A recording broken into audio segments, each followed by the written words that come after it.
Hello everyone, আজকের ভিডিওতে দেখাবো ইমোতে কিভাবে আপনারা নাম পরিবর্তন করতে পারেন কিংবা ইমোর প্রোফাইল কিভাবে চেঞ্জ করতে পারেন, ইমোর ডিসক্রিপশনে কিভাবে সাজিয়ে গুজিয়ে সুন্দর করে নাম দিতে পারেন।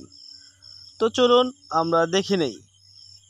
অতি ফার্স্ট আমরা যখন আমাদের ইমোতে চলে আসব, ইমোতে আসার পর ইমোর প্রোফাইলে কিংবা নিচে প্লাস বাটনে ক্লিক করতে হইব। তারপর এখানে মোর অপশনে ক্লিক করতে পারেন কিংবা এখানে ক্লিক না করলেও আপনারা প্রোফাইলে ক্লিক করলে খুব সহজেই চলে আসতে পারবেন।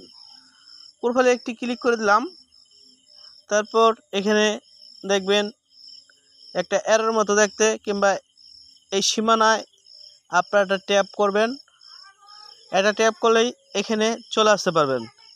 এখানে চলে আসার পর নিচে দেখবেন পেন্সিল, এই পেন্সিলে আপনি একটি টাচ করবেন। তারপর এখানে আপনারা দেখতে পারবেন ইউজার নাম। এই যে ইউজার নাম আমার এখানে আছে আরগেরানা। তো আমরা এই নামটাকে এখান থেকে সরিয়ে দিতে পারবো, এক এক করে সরিয়ে পারবো কিংবা এই ক্রসে ক্লিক করলে চলে যাবে। এখন আমরা নতুন করে নাম দিতে পারবো। আচ্ছা, আমি নামটা লিখি। দেখুন এখানে লিখে দিয়েছি ডিজে আর কে রানা। লেখার পরে আপনারা চাইলে ইত্যাদি আরও ইমেজি দিতে পারবেন। সব ইমেজি কিন্তু নিবে না, এভাবে ইমেজি দিতে পারবেন কিন্তু সব ইমেজি নিবে না। টিকমার্ক দিবেন। দেখেন আমার এই ইমেজিটি কিন্তু নেয় নাই। যেটা না নেয় সেটা নিয়ে জড়াজড়ি করবেন না। তারপর টিকমার্কটা দিয়ে দিবেন। দেখেন ডিজে রানা হয়ে গেছে আমার নাম। এখন যদি প্রোফাইল চেঞ্জ করতে চান, এই প্রোফাইলে আরেকটি ক্লিক করতে হবে, এই ক্যামেরাতে ক্লিক করতে হবে।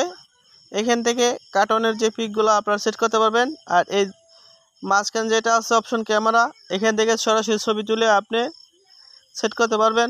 আর নিচে আছে গ্যালারি, এই চেঞ্জ ফ্রম, এই যে গ্যালারি দেখেন, এইখান থেকে আপনি আপনার মনের মতো একটি পিক কিন্তু লাগিয়ে নিতে পারবেন। দেখেন আমি এই ফটোটি নিলাম, এই টিক মারে একটি ক্লিক করে দিব।